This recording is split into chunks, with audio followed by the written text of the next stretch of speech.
তাৰ লগত আমাৰ যিটো সম্পৰ্ক সেইটো এই ৰবীন্দ্ৰ ভৱনতে 1975 চন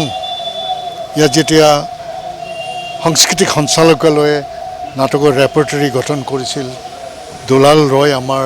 নেশ্যনেল শ্ব' ড্ৰামাৰ আমাৰ জ্যেষ্ঠ দুলালদাৰ নেতৃত্বত ৰুদ্ৰ বৰুৱা ইয়াৰ ডাইৰেক্টৰ কৃষ্ণমূৰ্তি হাজৰিকা তেখেতো আছিলে গৰিমা বাইদেউৰ পতি আৰু হেমন্ত দা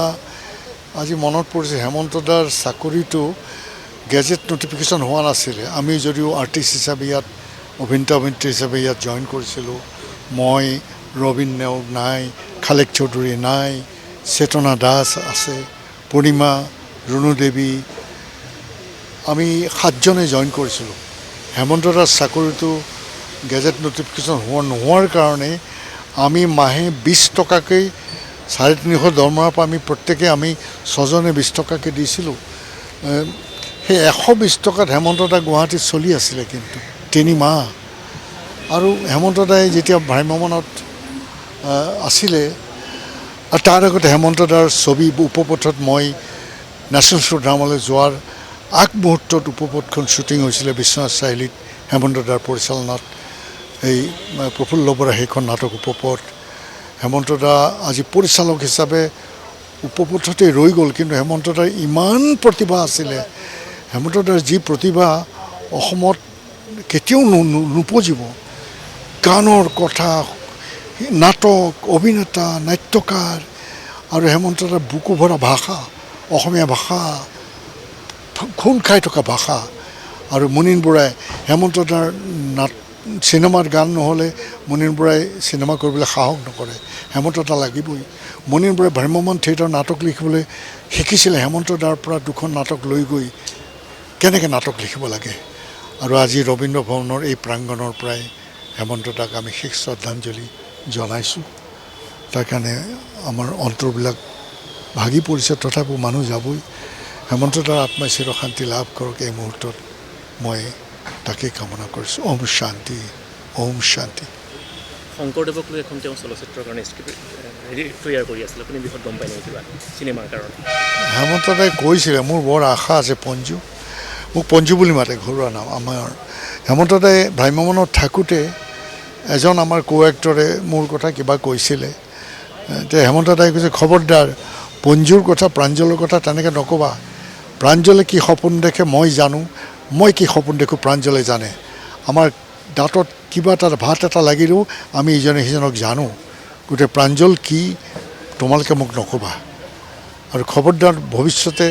প্ৰাঞ্জলৰ কথা এনেকৈ নক'বা কিবা এটা কথাত মানে কো এক্টৰ হয়তো কৈছিলে আৰু হেমন্ত দাই আজি আৰু এখন চিনেমা কৰিছে সেইখন চিনেমা কমপ্লিট নহ'লে সেই চিনেমাখন যদি হেমন্ত দাই সম্পূৰ্ণ কৰিব পাৰিলেহেঁতেন হেমন্ত দা আজি ভ্ৰাম্যমানতকৈ আগতেই চলচ্চিত্ৰ জগতত জাকত জিলিকা হৈ থাকিলহেঁতেন কাৰণ আমি কিবা নাটক লিখিবলগীয়া হ'লে হেমন্ত দাৰ ওচৰ চাপোঁ মই মহিম বৰাই কাঠনি মাৰি ঘাট কৰোঁতে হেমন্ত দাৰ স্ক্ৰিপ্ট লিখিছোঁ চিনেমাৰ গান মুনীন বৰাৰ চিনেমাৰ গান হ'লে হেমন্ত দাই লিখিব লাগিব হেমন্ত দাৰ ভাষা ইমান মেট মৰা ভাষাৰ ভাণ্ডাৰ আৰু ঠাউকতে হেমন্ত দাই লিখিব পাৰে হেমন্ত দাই ইমান প্ৰতিভাশালী এজন লিখক নাটকৰ চলচ্চিত্ৰ চিনেমা বহুতো ব্ৰজেন্দ্ৰৰ লগত হেমন্ত দাই ডক্টৰ বেজবৰুৱাৰ টেকনিকেল দিশত কাম কৰিছিলে টেকনিকেলি হেমন্ত দা সদায় অতি দক্ষ আছিলে তেতিয়াৰ পৰাই আৰু সেই দক্ষতা বিচাৰি পাইছিলে ব্ৰজেন দাই আৰু সেইকাৰণে ডক্টৰ বেজবৰুৱাত হেমন্ত দাই ব্ৰজেন দাৰ কাষে কাম কৰিছিল জয়ন্ত হাজৰিকাৰ গান লিখিব লাগিব হেমন্ত দাই সেই গান চিৰস্মৰণীয় হৈ ৰৈছে গতিকে নিৰ্মল প্ৰভা বাইদেউ হেমন্ত দত্ত এইসকলৰ গানৰ লিখা জয়ন্ত দাই আমাক সেই হেমন্ত দাৰ যি বন্ধুত্ব সেই বন্ধুত্বৰেই হেমন্ত দাই কৰা উপপথৰ গান সুৰ কৰিছিলে হেমন্ত দাই গান লিখিছিলে হেমন্ত দাই আৰু জয়ন্ত হাজৰিকাই সুৰ কৰি থৈ গ'ল জয়ন্ত হাজৰিকাৰ দ্বাৰা ইতিমধ্যে ঢুকালে কিন্তু 78ত যেতিয়া আমি ছবিখন কৰোঁ তেওঁৰ গানৰ সুৰত জয়ন্ত হাজৰিকাৰ গানৰ সুৰত হেমন্ত দাই মিঠুবক ক'লে যে মিঠু তুমি এখন ছবিৰ দায়িত্ব ল'ব লাগিব অসমৰ প্ৰথম অসমীয়া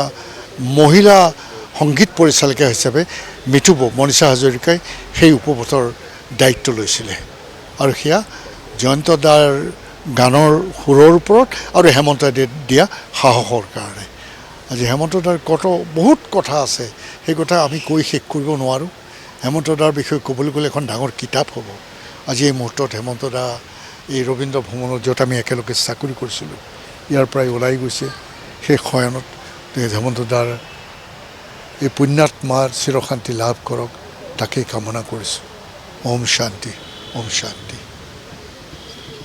যিকোনো খবৰৰ বাবে যোগাযোগ কৰক 7099017330 লগতে 7099017110 নম্বৰত